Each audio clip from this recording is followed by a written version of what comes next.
Continuamos hablando de ese mensaje y vamos a hacer un resumen para los que nos están oyendo esta noche por radio para entrar de lleno en esto. Vamos a leer el verso 1, 2 y 3 del libro de Primera de Reyes, capítulo 19. Acab dio a Jezabel la nueva de todo lo que Elías había hecho y de cómo había matado a espada a todos los profetas. Verso 2. Entonces envió Jezabel a Elías un mensajero diciendo: si me hagan los dioses y aún me añadan, y mañana a estas horas yo no he puesto tu persona como la de uno de ellos. Verso 3. Viendo pues el peligro, se levantó y se fue para salvar su vida, y vino a Bersaba, que está en Judá, y dejó allí a su criado. Padre, en esta noche recibimos tu unción en el nombre de Jesús y proclamamos la victoria. Amén. Pueden sentarse. En el primer mensaje que predicamos el lunes, describimos el cuadro de estos personajes. Describimos quién era Acab, describimos quién era Jezabel, describimos la condición de esta gente. Y claro, los que oyeron pues ya tienen en su mente quiénes son estos dos individuos, esta pareja, este matrimonio siniestro, diabólico, y que demuestra que hay matrimonios que parece que es el diablo mismo que los junta, porque este matrimonio era diabólico. Acab y Jezabel parece que tenían dirección diabólica en su vida, porque eran dos diablos los dos de verdad. Y luego, anoche, pasamos al verso 2, porque en el verso 1, Acab le trae las nuevas a la mujer, a Jezabel, que era la que mandaba, era el poder del trono, y de eso hablamos el lunes, de cómo la sociedad ha invertido los papeles en el día de hoy. Ya los hombres, por conducto de su propia conducta maligna, ya no van nada. Sí, porque eso es lo que hay hoy en día, porque el hombre ha entregado su papel de cabeza y se ha puesto la falda y el delantal, y se ha puesto la ropa y hasta el maquillaje de mujer en el día de hoy. Yo estoy en Estados Unidos y estaba viendo en la televisión una entrevista que le estaban haciendo a dos individuos, a tres, perdón, y a uno de ellos el papá estaba con él, y estos eran de lo que se llama the androgynous look, el nuevo estilo de andróginos, de unos individuos y mujeres y hombres que han creído, pero especialmente hombres, que han creído que si la mujer se maquilla, pues ellos tienen que maquillar también. Y estos individuos que estaban sentados allí, uno andaba con el papá y se quejaba que en la escuela, en la high school, en la escuela superior, lo maltrataban porque lo veían raro. Pues como no lo van a ver raro, mijo. Si yo voy a describir lo que yo vi allí. Bueno, tenía un peinadito punk de esto, con todos los pelos parados como un puercoespino. Después el pelo pintado como en 3 colores distintos, porque ya no están satisfechos con pintar solo de un color, ahora se pintan de 3 y 4, Technicolor. Y entonces tenía toda la cara maquilladita, los labios pintaditos, las cejitas sacaditas, los ojitos pintaditos de color verde por aquí abajo, las pestañas para arriba. Después las uñas larguitas. Estoy hablando de un hombre, de un muchacho de 18 años de edad más o menos. Las uñas pintaditas de aquí y de los pies, los pantaloncitos bien ajustaditos y una miradita, usted sabe. Y él dice que él no era afeminado, no era homosexual, pero de lo que dice a lo que estaba haciendo había un gran trecho. Como dicen, del dicho al hecho, es un gran trecho. Y él decía que por la mañana le cogía mucho tiempo porque él tenía que maquillarse. Decía que si las muchachas se maquillaban, porque él no se maquillaba. Y ustedes ven cómo va degenerándose esto. Y yo le voy a revelar esto. La condición llega a tal modo que un día, hace mucho, no estoy hablando ahora, muchos años atrás, fui a predicar a una iglesia y no volví más nunca. Fue la última vez que fui allí. Y cuando miré al pastor de la iglesia, tenía las uñas como así de largas. Así de largas. Yo dije, ¿qué pasa? Y también la tenía pintadita. Así están las cosas. Así están las cosas. Sí, estamos viviendo en un tiempo donde el hombre ya no quiere ser hombre. Y le ha entregado a la mujer la autoridad que Dios le dio. Y claro, a cambio de que ella se vaya a trabajar y lo mantenga. De eso estamos hablando el lunes. Y por lo que vemos aquí, acá no era nada. Acá era un muñeco. Isabel era la que tenía los pantalones. Isabel era la que mandaba, la que hacía, deshacía. Y la que tenía toda la autoridad.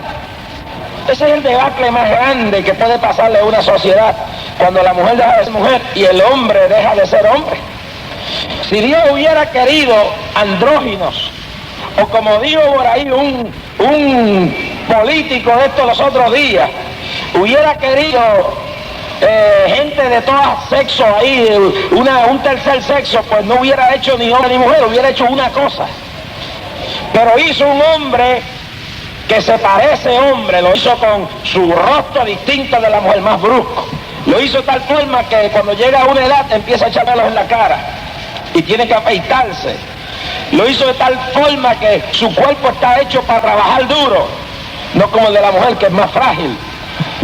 Lo hizo un cuerpo feo, porque cuando un hombre se quita la camisa y camina por ahí escamisado, se ve como un gorila con pelo por ahí caminando. Algunos se creen que se ven lo más lindo. Ese espíritu se ha metido hasta dentro de la iglesia. Ahora los cantantes no quieren cantar a menos que no tengan una camisa abierta hasta el ombligo abajo, para que vean que son machos. Pero eso habla de una insuficiencia de sentir lo que uno es, porque para que sepan que un hombre es un macho completo, no tiene que andar con el pecho por fuera, porque si lo es, uno es lo que uno es y se acabó, no tiene que estar proclamándolo, uno es lo que Dios lo hizo a uno. ¿Cuántos alaban al Dios de la gloria? Y ese es el problema, esa es la problemática, pues. Si Dios hubiera querido, lo hubiera hecho una sola cosa, pero hizo al hombre como hombre. Le dio una voz más fuerte. Claro que en el día de hoy, pues, todo el mundo quiere. Yo he visto hombres que hablando parecen mujercitas, porque en el día de hoy, pues, hasta eso se ha querido cambiar. Y no ridiculizo a una persona que por algunos defectos tenga una voz más fina o por algún problema de eso. Estoy hablando de los que andan por ahí, aún dentro de iglesias que dicen que se han convertido, homosexuales que dicen que se han convertido y siguen hablando con mujeres, siguen vistiendo medio raro y siguen con una práctica fea. El homosexual que se convierte porque Dios lo ama, y Dios ama a la lesbiana y ama al homosexual. El hombre que fue un homosexual y se convierte tiene que empezar a actuar como un hombre, tiene que empezar a hablar como un hombre, tiene que aprender ese diablo, tiene que empezar a andar como hombre, tiene que empezar a actuar como lo que lo hizo. Pero hoy en día la religión del montón pues dejan igual, y si dan chavos más todavía. Y en eso, pues Dios hizo al hombre distinto, y en el hablar, en el andar, en todo, y la mujer la hizo diferente. El cuerpo de la mujer es más bonito que el del hombre, la mujer es más bella que el hombre, por eso se dice al hombre el sexo feo. Y la mujer la hizo elegante, la hizo bella, la hizo hermosa, y la hizo atractiva, la hizo delicada.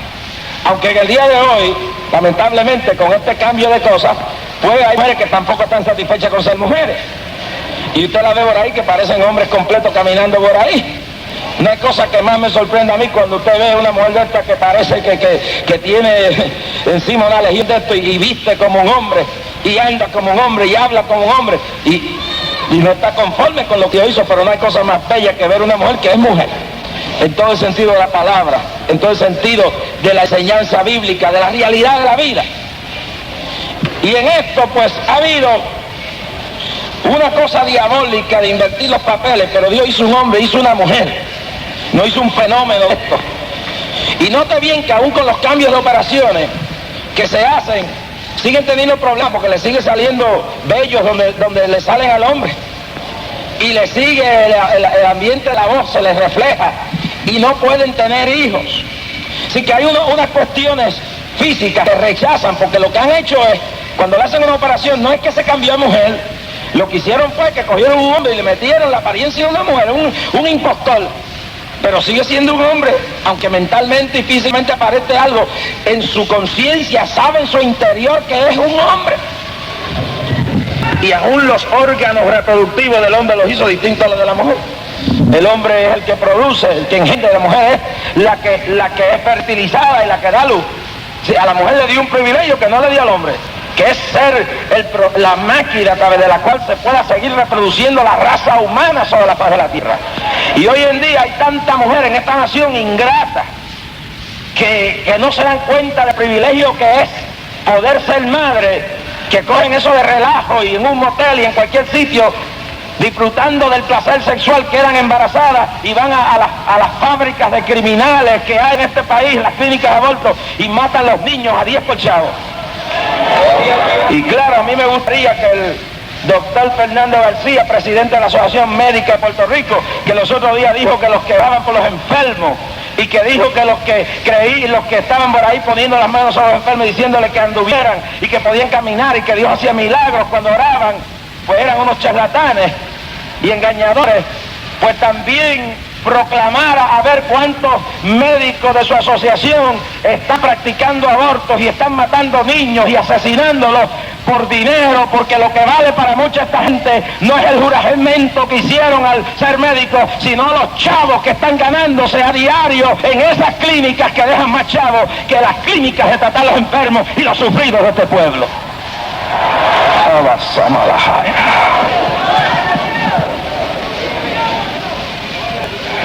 ¿Cuántos alaban al Dios de la gloria? Sí, esa es la realidad. Porque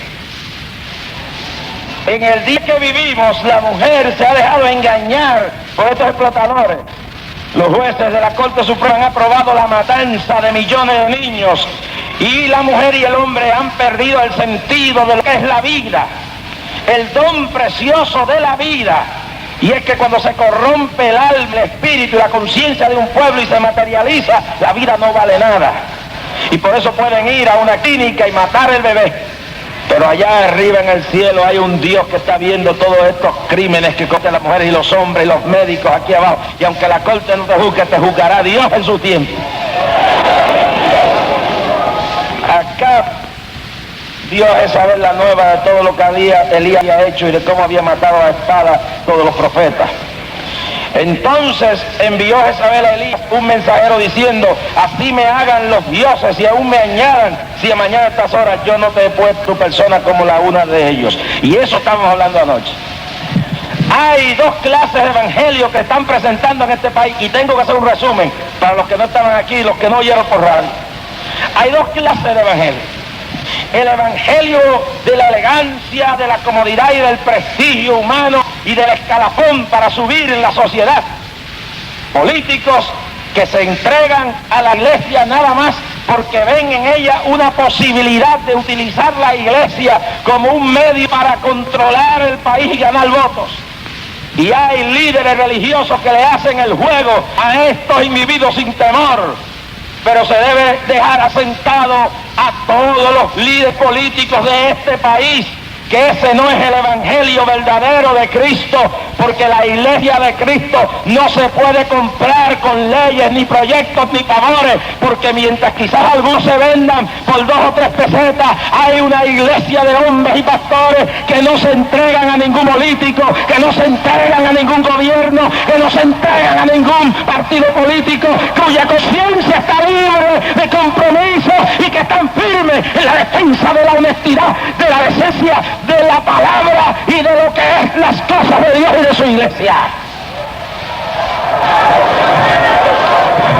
Y no quiere decir eso que no colaboraremos, que no se colabore con toda autoridad presentada por Dios. Se colabora con todo alcalde que Dios ponga en un pueblo verdad y se necesite la ayuda, con todo gobernador, con todo legislador.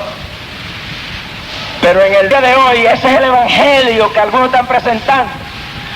El evangelio que se negocia en cuartos oscuros el poder y se le entrega supuestamente el voto de la iglesia a unos políticos.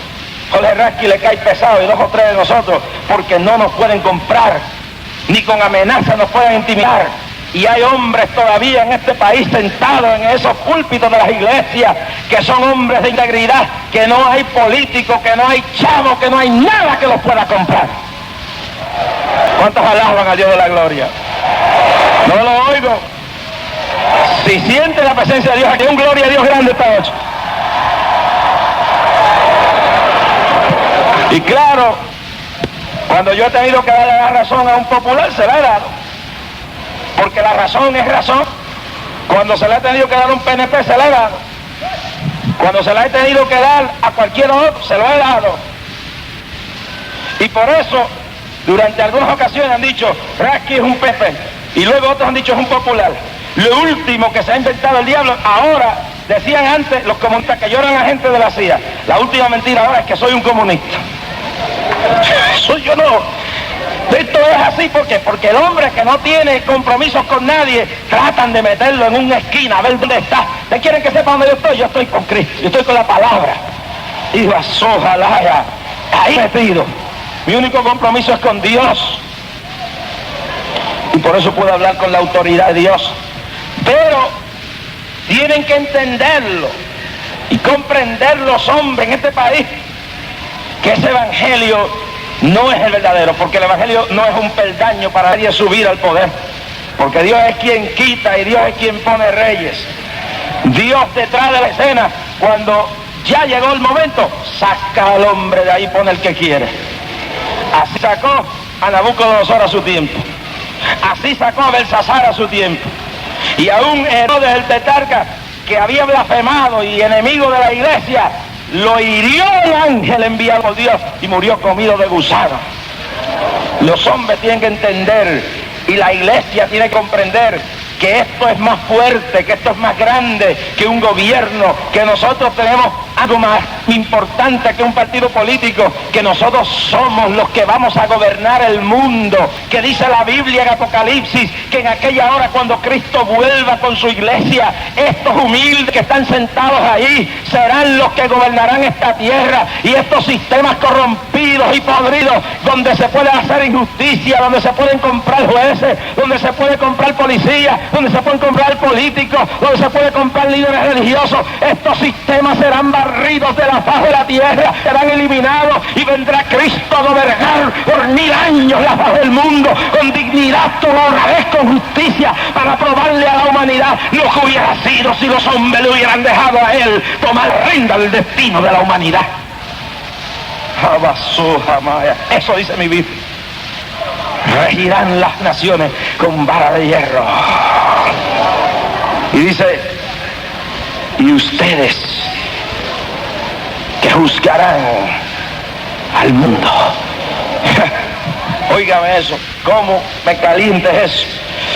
Y esta es la cosa que estamos hablando ayer, de esa clase de evangelio wishy-washy, una palabra que ustedes la pueden añadir, no la va a encontrar en el diccionario.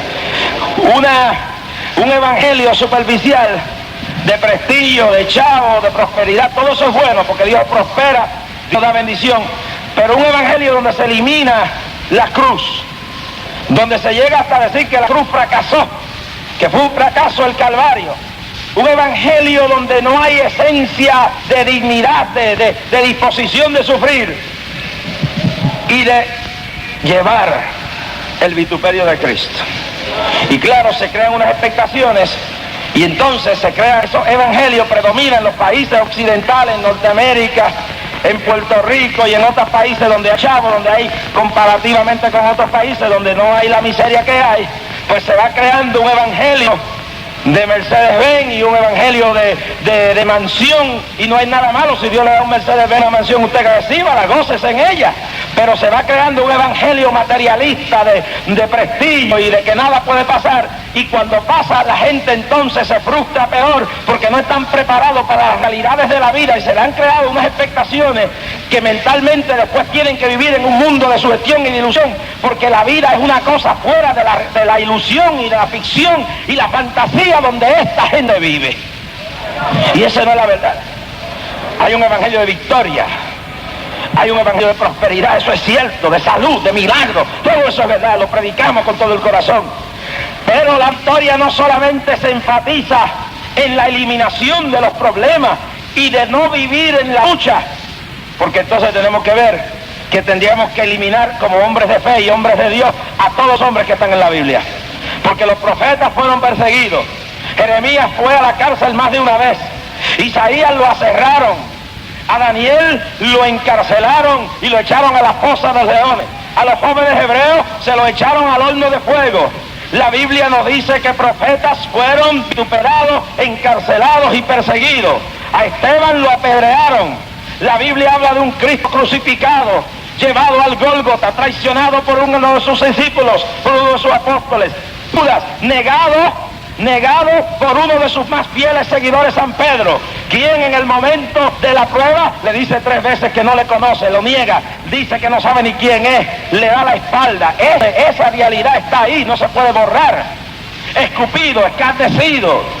Luego oímos de un apóstol, San Pedro, encarcelado, de un San Pablo en Filipos con sida, siendo encarcelado y echado después de una paliza en la cárcel de más adentro. En más de una ocasión agolpeado y tirado en las afueras de la ciudad, dado por muerto. Esta es la realidad.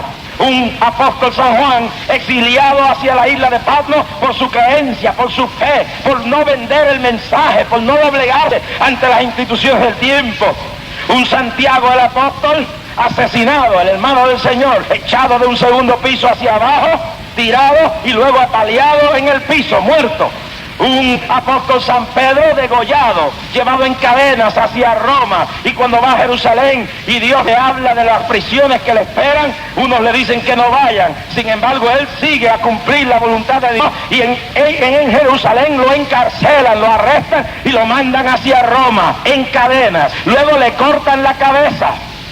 San Pedro, según dice la historia, lo arrestan y lo llevan para ser crucificado, y lo crucifican con la cabeza para abajo y los pies para arriba. Así que cada uno de estos hombres de Dios en la antigüedad murió, sufrió y padeció la prueba, la persecución. Jesús había dicho: si al árbol verde le hacen estas cosas, cuánto más a la rama seca. El que viene al Evangelio tiene que estar dispuesto a padecer, a sufrir. Y no es que no haya gozo, no es que no haya aliento, no es que haya aquí algo mejor, porque si hubiera algo peor y no mejor, no estuviéramos aquí. No estuviera este hombre de 79 años sirviendo a Cristo. No estuvieran estos hombres que llevan 30 y 40 años y 50 en el Evangelio sirviéndole. Es que nosotros tenemos una victoria. Cristo dijo: en el mundo tendréis aflicción, mas confiad, yo he vencido al mundo. Eso es lo que no entiende la gente. Un San Pablo encadenado, escribiendo desde Roma, y dice: yo estoy dispuesto a perder mi vida preciosa por ganar la más excelente conocimiento de su gloria. Leo de mi gloriarme, sino en la cruz de Cristo, por la cual el mundo me es crucificado a mí y yo al mundo.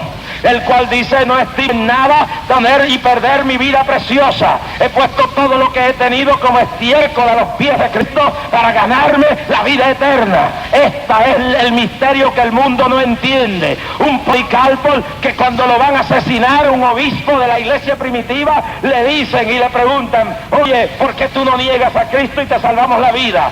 Lo atan a una hoguera y prende la hoguera y le dicen: niégalo, y nosotros, si tú le quemas incienso al muñeco César, al César, nosotros te dejaremos libre. Y Policarpo dice: 88 años le he servido y ningún mal me ha hecho. Si lo de aquí fuera peor que lo de allá, Policarpo le hubiera dicho: suélteme que yo le pongo el incienso a César. Pero dijo: 88 años me ha servido y ningún mal me ha hecho. Y cuando lo prenden en la hoguera, el fuego no se atreve a tocar su sacado cuerpo, y las llamas no se atreven a tocarle, y tienen que lanzarle una flecha para matarlo. Y dice la historia que cuando le lanzan la flecha a Policarpo por el corazón, el chorro de sangre que sale del cadáver apaga la hoguera. Oh, hermanos, esto es el misterio que el mundo no comprende. Un doctor, Paul Carlson, ministro presbitería, hombre, doctor en medicina, porque hay en este mundo muchos doctores que aman a Dios, muchos doctores que creen en Cristo, muchos doctores que oran, que saben que hay un Dios de milagros, que cuando ellos no pueden, Él está ahí para hacer lo que ellos no pueden. El doctor Paul Carson, en la década del 60, cuando yo empezaba en el Evangelio, dejó su cómodo escritorio de una profesión lucrativa en California y se fue hacia el Congo. Abrió allí en el Congo una misión para tratar a los enfermos y predicarles. Y este doctor y misionero presbiteriano dejó el lujo y las comodidades de California y se fue al Congo. Y cuando independizaron el Congo, él había podido ir a cruzar la frontera, pero entonces sintió compasión por la gente que había dejado y dijo: yo voy a volver a la misión. Los congoleses se habían vuelto locos y estaban matando gente por todos lados y violando mujeres. En eso él, sabiendo que posiblemente nunca más vería a su familia, sabiendo que no tendría más las comodidades de su tiempo y de su país, cruzó la frontera a un país en revolución. Y ¿qué hace que un hombre esté dispuesto a volver a un sitio primitivo a riesgo de su vida, sabiendo que lo pueden matar, si no tiene algo más que lo pueden dar los chavos, algo más grande que lo que puede dar la filosofía, algo más grande de lo que pueden dar los hombres? Alaban a Dios de la gloria. ¿Qué hace que un Richard Wurmbrand aguante en las cárceles de Rumanía y aguante y soporte toda la presión por años de un régimen ateo que le dice que niegue a su Cristo? Y después de 13 años en cárceles sale con la misma fe que entró. ¿Qué hace que una Corrie ten Boom, que ya pasó a morar con el Señor, aguante la persecución del régimen de Hitler y sobreviva todas las persecuciones y los cuadros más horripilantes de los campos de tormento de Hitler en la Alemania pasada? Y esta mujer soportó y aguantó y aguantó y aguantó y aguantó. Y luego, cuando las tropas americanas llegaron a tiempo, en los mismos días que la iban a matar, junto con los millones que ya habían muerto, es liberada. Y luego esa mujer vuelve a Alemania, al mismo lugar donde la habían atormentado, donde su hermana murió, y les dice: Cristo les ama. Yo vengo a decirle que aunque aquí me atormentaron, mataron a mi familia, mataron a mi hermana, me tuvieron dentro de este lugar, yo vengo a decirle que no pudieron apagar el fuego de lo que hay en mí, el amor glorioso del poder de Jesucristo. Samalahaya, qué lindo el Señor. Qué lindo es el Señor. Se siente la presencia de Dios. La presencia de Dios aquí esta noche. Cuando Paul Saint fue a las selvas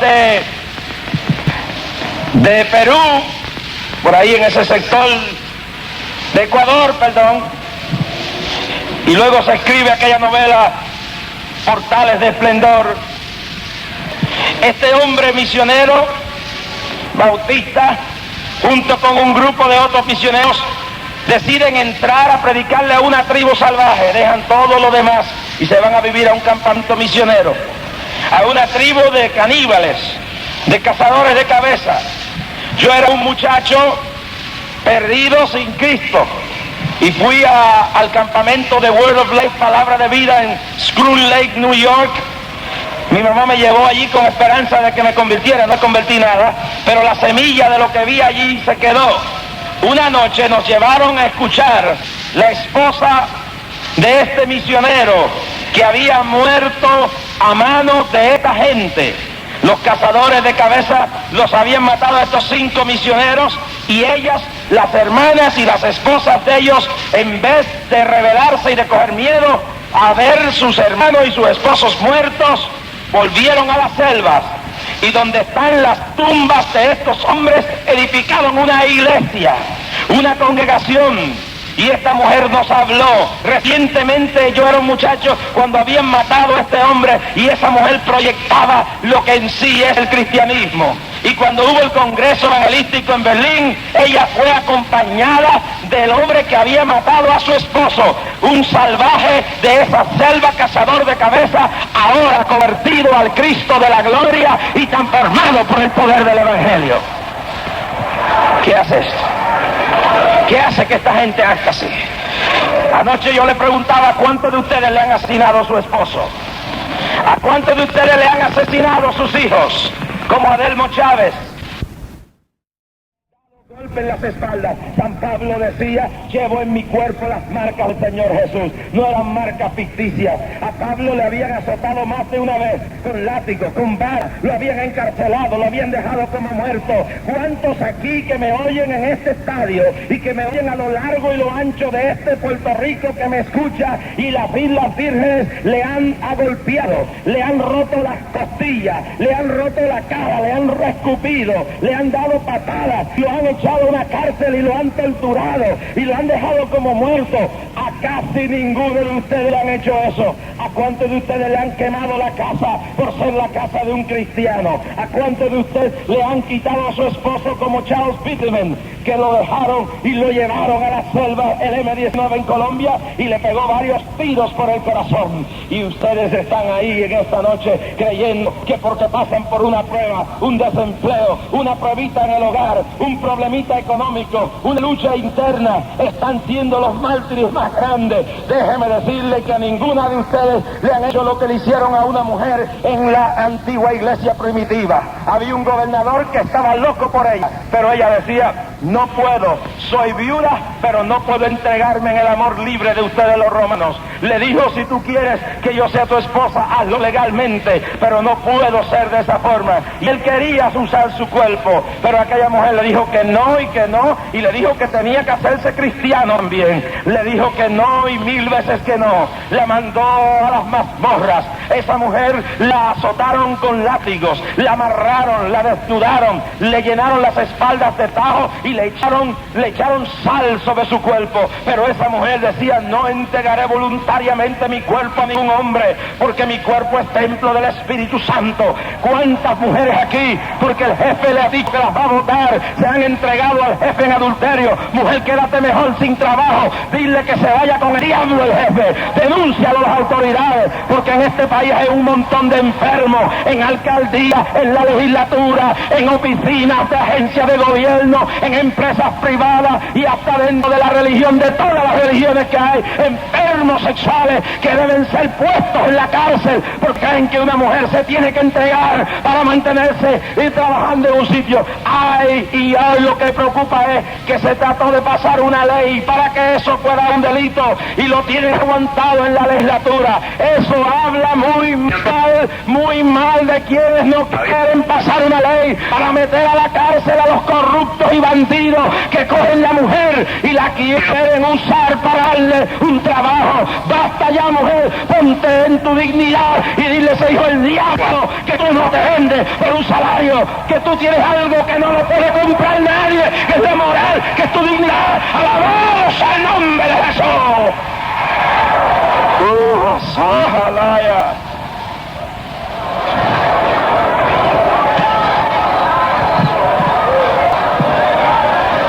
¿Cuántos alaban al Dios de la gloria?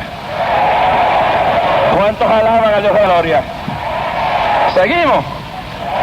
Si ustedes quieren que seguimos, den un gloria a Dios grande. Es bonito, los políticos en años de elecciones les encanta hablar de corrupción. Pues vamos a meterle mano a la corrupción. No solamente a los pillos que se roban los chavos del área público, sino a ese montón de políticos que se entronizan en agencias y funcionarios y chantajean a las mujeres. En las alcaldías de pueblos, donde yo conozco y tengo información de alcaldías donde las mujeres van a pedir ayuda y funcionarios públicos le dicen, yo te ayudo, mija, pero tú sabes, dígale que se lo lleve el diablo. Y después te lo ve lo más bonitillo y con mucho car, con mucho peinadito y con muchas cosas. Legisladores, frescos y atrevidos, que una pobre infeliz va a la oficina a pedirle ayuda y lo que le hacen es una invitación para un motel. Y después hay gente que no quiere que le diga hijos del diablo, si esos son los que son hijos del diablo.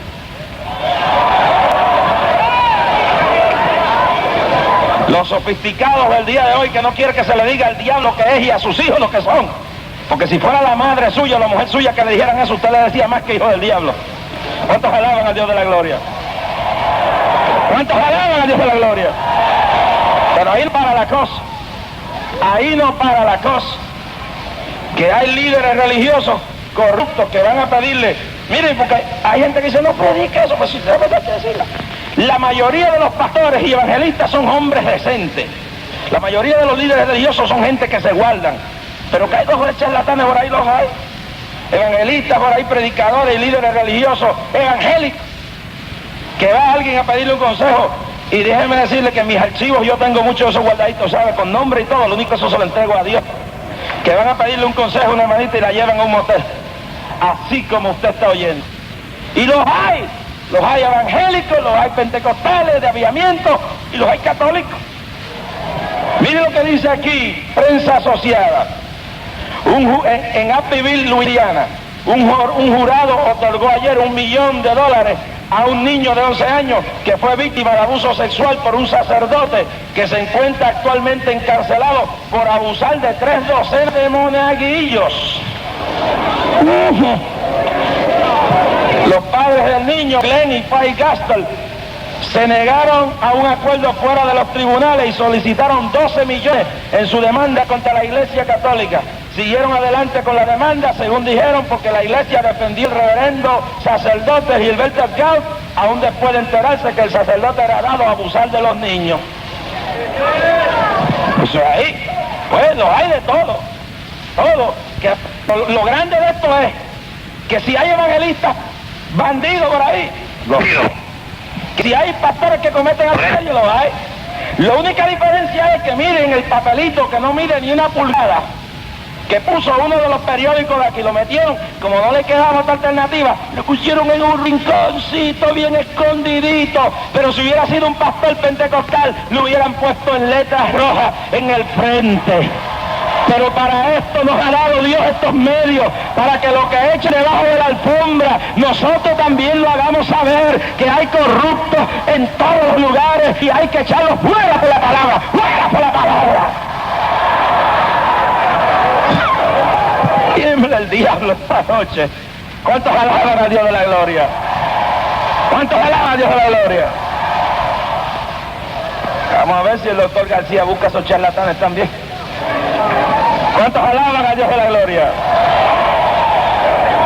Y ustedes tienen ahí, mi hermano, una mujer que le dice que no sabe lo que pasó con esa mujer.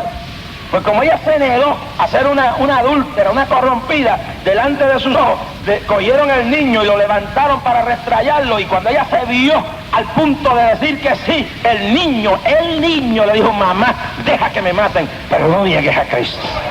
¿Cuántos de ustedes han enseñado a sus hijos tan fielmente? Hay niños aquí que le han enseñado a hablar sucio. Hay niños aquí que están más corrompidos que los propios padres, porque los padres los sientan frente al televisor y los dejan que vean hasta la pornografía de noche. Nosotros iniciamos una batalla contra el cable pornográfico del Playboy y mucha gente se escondió. Los políticos hablaron mucho y no hicieron nada, pero esa guerra todavía está ahí, ¿sabes? Todo se ha acabado y la gente dice que no le importa. Pornografía, cables, y los niños aprendiendo basura y destruidos y corrompidos, y los padres no hacen nada, ni se le da una enseñanza profunda de lo que es la moral. Si hay algo de los niños del pasado de este país, no había mucha escuela, ni había televisión, ni había radio, pero los niños que se levantaron, aquellos descalzos del 30 y del 20 y del 40, aquellos descalzos sin mucha escuela, tenían lo que no tienen los ingenieros, abogados, médicos, licenciados y eruditos y graduados de doctorado, bachilleratos y DDD y PhD y DDT y fumigar y todos los diablos que puedan tener, que tenían vergüenza, decencia, respeto, honestidad, que es lo que le falta a este pueblo.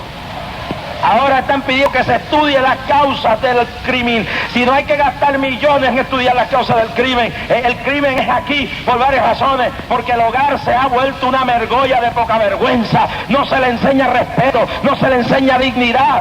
Mire, hay que respetar a toda la gente y tratarlo, aunque el vecino sea católico, aunque el vecino sea lo que sea evangélico. Hay que enseñarlo a respetar la propiedad. Hay que enseñarle moral, hay que enseñarle temor a Dios. Y eso no se aprende en la universidad, porque algunos de los que están en la universidad con títulos son más corrompidos que los jíbaros de la montaña, que lo único que pueden decir es para allá y para acá, y que no saben hablar bien, pero tienen el lenguaje de la humildad, de la decencia, y son gente de íntegro moral, porque la moral no se enseña en la escuela, la moral no se aprende en un libro, la moral no se compra en un videocassette, la moral no se encuentra en un cassette, la moral se enseña desde el hogar, con el ejemplo, con la dignidad, con la enseñanza de padres decentes, temerosos a Dios, que tienen respeto por las cosas de la vida y por el Dios del cielo. ¿Cuántos alaban a Dios de la gloria?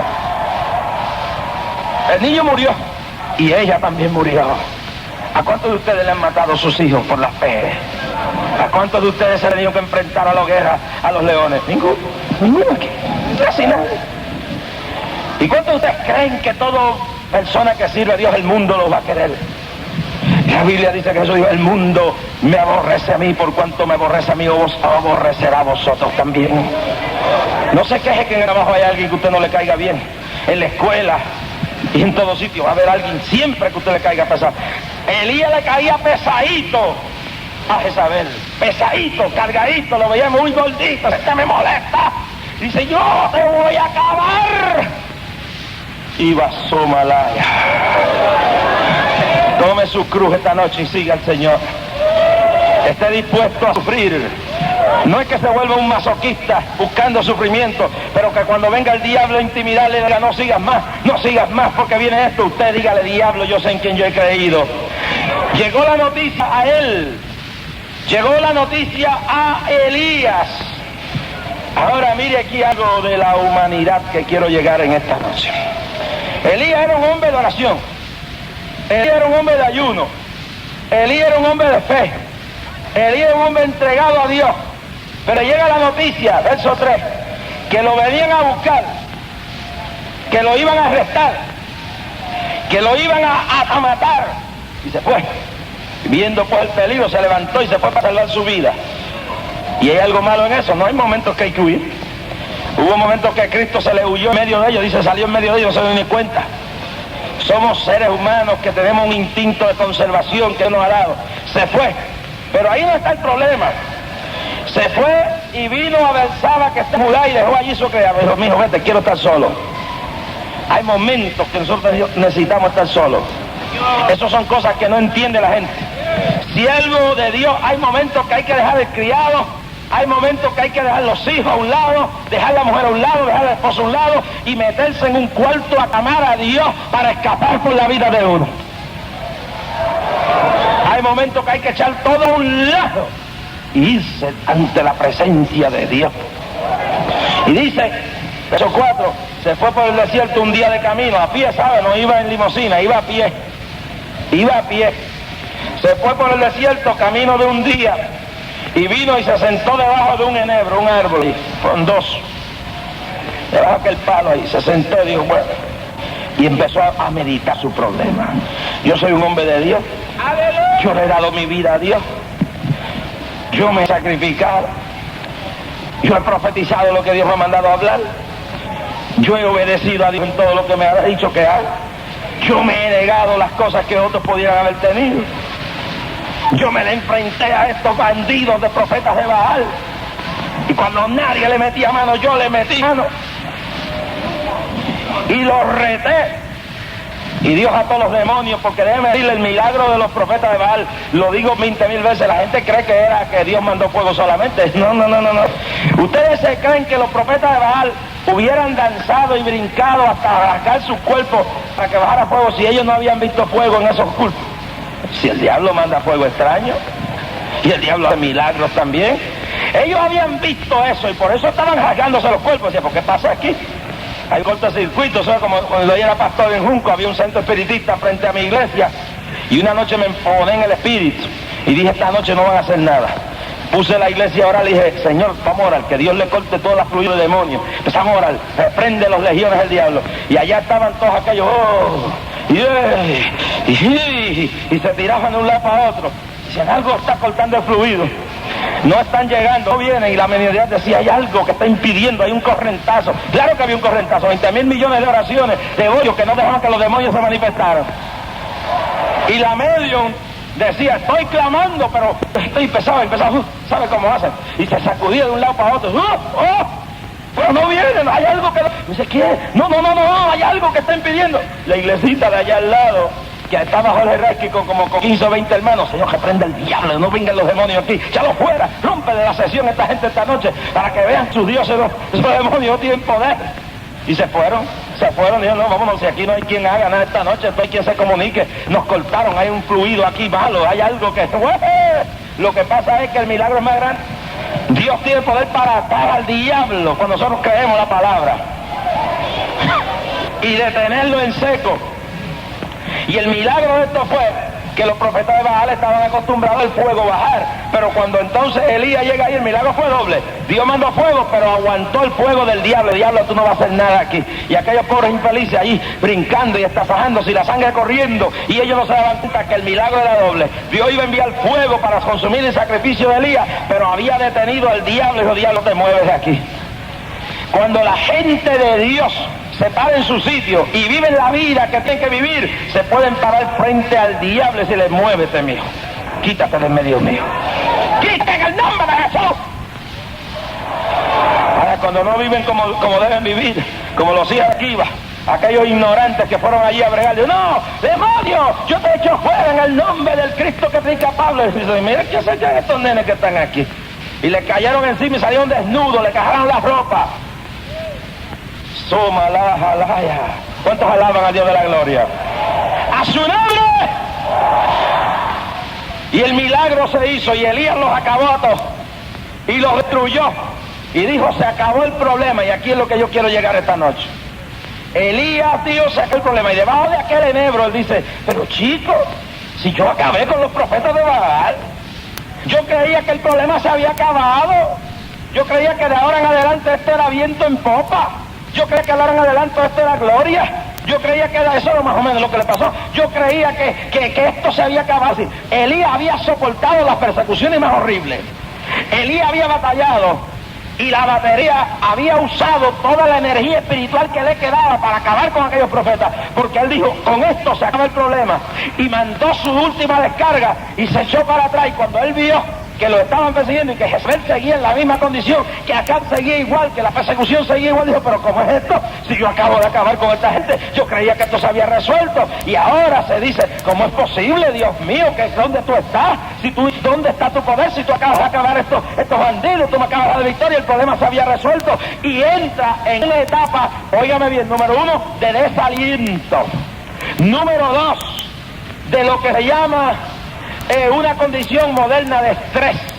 Eso es la palabra, que significa nada más un estado de desorientación y de desaliento y de desgaste emocional.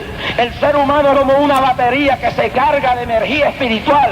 El ser humano tiene unas capacidades de lucha. Usted no ha oído a los médicos decir que no pueden hacer nada por un paciente que no quiera vivir.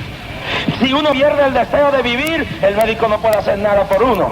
Si uno pierde el deseo de luchar, de sobrevivir, nadie, ni Dios mismo puede hacer nada por uno, porque la energía por dentro espiritual se desgasta, se acaba. Y eso es lo que le pasa a mucha gente, que usted lo ve corriendo. Por eso yo le digo a toda gente que se mete en la obra de Dios, a todo hombre que entra al ministerio, evangelista, pastor, lo que sea, corra la carrera con paciencia, dice la palabra.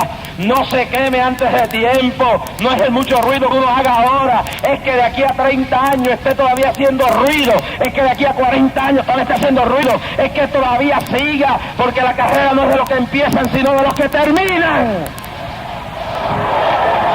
Y la gente se convierte hoy en día y quieren volar rápido. Cogen un maletín y al otro día se van a picar. Y la gente dice, no, que Dios me llamó. Dios no te llamó nada, ignorante. Siéntate a coger doctrina en tu iglesia. Siéntate a aprender. Detente, no te vuelvas un necio. Espera en Dios, que Dios es el que envía. Y cuando Él envía, Él no envía a uno a la muerte, a la destrucción innecesaria. Y si tiene que morir, ya uno está preparado para morir. Pero hoy en día hay una debacle de gente por ahí, es lo que ya para arriba y para abajo, y no tienen ni más sentido un llamado verdadero de los muchachitos que se acaban de convertir y abren por aquí, se van por allá y hacen cosas y alborotan y hacen. Pero eso es el asunto, es que el alboroto lo estés haciendo de aquí a 15 o 20 años después. Porque de qué vale que ahora alborotes mucho y haga muchas cosas, mucha bulla, y de aquí a 3 años esté por ahí caído en adulterio, pecando, destruido, en una fábrica arruinado. Y basó Mahaya. ¿Cuántos alaban a Dios de la gloria? Y aún nosotros nos quemamos. Nos quemamos. La batería se gasta. Y el día menos pensado no sirve. El carro de mi esposa salió de la oficina lo más tranquila y cuando yo llegué a casa no prendía. La batería se agota. Y no se agota. Y llega un momento que la lucha es tanta y uno se hace de una aspiración. Una de las razones que yo he combatido este asunto de estas teorías de que no hay problemas y de exageración de fe, yo creo en fe, es porque se le crean unas aspiraciones a la gente que cuando luego no se pueden cumplir ni se hacen realidades, la gente se revela y se frustra. Ese es el peligro. La fe verdadera no elimina la realidad. La fe de Moisés no eliminó la realidad de que Faraón venía detrás. Moisés no dijo Faraón no viene ahí. Moisés se daba cuenta de que el problema estaba ahí y que Faraón venía detrás y que el mar rojo estaba ahí. La fe verdadera enfrenta el problema y lo vence. David no dijo no existe Goliat. Goliat existía y David aceptaba que existía. Y existía tanto que cuando lo venció le cortó la cabeza y la llevó aquí en la mano. La fe verdadera no elimina la realidad. No elimina la realidad de la enfermedad. No dice uno que no tiene un tumor cuando está ahí. Lo único es que mi fe es tan grande que ese tumor se va a tener que ir de ahí por el poder de Dios. Pero no sugestiona, no hace una cosa de realidad. La fe no nos dice, el problema está ahí, no dice que no está. La fe verdadera es la que dice, ahí está la montaña, pero yo le voy a decir en el nombre de Cristo que se quita. Y hasta que no se vaya de ahí, tú no puedes decir que no se ha ido, está ahí, pero en el momento que se va, se fue. Y cuando se habla de fe es la anticipación de que se va a ir, pero la realidad la sabe que está ahí. Se crean unas expectaciones y la gente se llenan de esto, que lo que le pasó a Elías, él decía, pero si ya se acabó el problema, pero ahora se da cuenta que el problema todavía está ahí, que hay que seguir luchando y que hay que seguir peleando. Y nosotros no vamos a creer que hasta que usted se muera el diablo va a seguir persiguiéndolo y el diablo va a seguir atacándolo y tentándolo y buscando cómo echarlo fuera de este mundo. El peregrino luchó hasta que llegó a la ciudad eterna y en todo el camino hubieron peleas y luchas y dificultades. Hermano y amigo que estás aquí, te conviertes esta noche, sépase algo bien claro, que hasta que te mueras van a haber pruebas, van a haber luchas, van a haber dificultades, van a haber problemas, van a haber diablos en tu camino que van a tratar de quitarte el gozo, de quitarte la paz, de quitarte la victoria. No podrán. Y este hombre, no se sienta malo, hermano, cuando usted como siervo cristiano de 20 años le pase esto, lo pasa todo. Elías se gastó, se quemó. Y dice, vino y se sentó debajo de un enebro y deseando morirse dijo, basta ya, quítame la vida, pues no soy mejor. Ya no puedo más, estos bandidos que están en el gobierno, esta gente que reina y reina y rey, estas cosas, ya no puedo más. Ese es el profeta, no es otra cosa, es un hombre desanimado. El diablo brega para desanimarnos, pero cuando nosotros nos agarramos de Dios, Dios envía ángeles a nuestro socorro. Vasaya. Y dice, echándose debajo del enebro se quedó dormido y aquí luego un ángel le tocó y le dijo, levántate y come. Desanimado. Una de las armas más terribles del diablo es la depresión. La gente se suicida porque pierde el deseo de vivir, pierde la esperanza. La gente se suicida porque están como el siervo de Eliseo. Ven los sirios que están alrededor, pero no ven los ángeles de Dios y la salida y la esperanza de Dios. Los hombres se desalientan y se meten debajo de un palo a dormir desesperados y desean la muerte porque no pueden creer que hay un Dios que es capaz de tirar la piedra a la cabeza de Goliat, o desear o echar las aguas del Mar Rojo sobre Faraón y su ejército, o de sostenernos en el desierto. Entonces cuando llegamos a ese momento como Elías, ya no quiero más, estoy acabado, tiene que venir un ángel y tocarnos esta noche. Y dice que un ángel le tocó y le dijo, levántate y come. Entonces él miró y dijo, he aquí a su cabecera una torta cocida sobre las ascuas y una vasija de agua que había preparado ahí el ángel.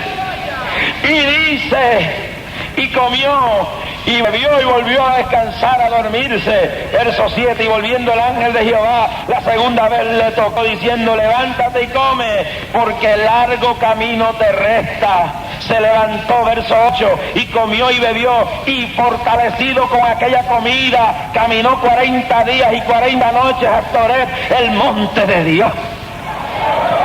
¿Cómo puede la gente pensar que se puede vivir meramente encerrado en la casa, oyendo solamente la radio?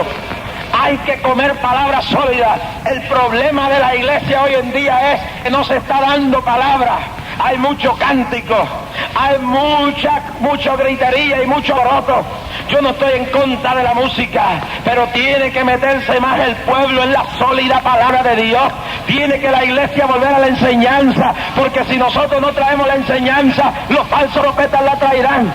Hay que comer de la palabra, hay que ayunar, hay que orar, hay que meterse con Dios en la casa, en el templo y donde quiera, porque esa es la comida del Espíritu. Hay que venir a las campañas y fortalecerse dentro del Espíritu. El que le diga a usted que no venga a esta campaña es porque no le ha nacido, porque los que están viviendo aquí están fortaleciéndose por la palabra, están siendo edificados, y el único que no quiere que usted coma y beba de la fuente de la fortaleza de Dios es el diablo. El que le diga a usted que no vaya a la iglesia es el diablo, es instrumento de Satanás, porque el diablo quiere que usted se quede muerto en la casa, no quiere que usted vaya a la escuela dominical, no quiere que usted vaya al culto de oración, y le pone la televisión a todo fuerte, un programa bueno. Salga de la cueva de su hogar, salga debajo del palo y coma de la palabra, y coma de la oración, y coma del ayuno, y métase con Dios, póngase el pueblo de pie esta noche.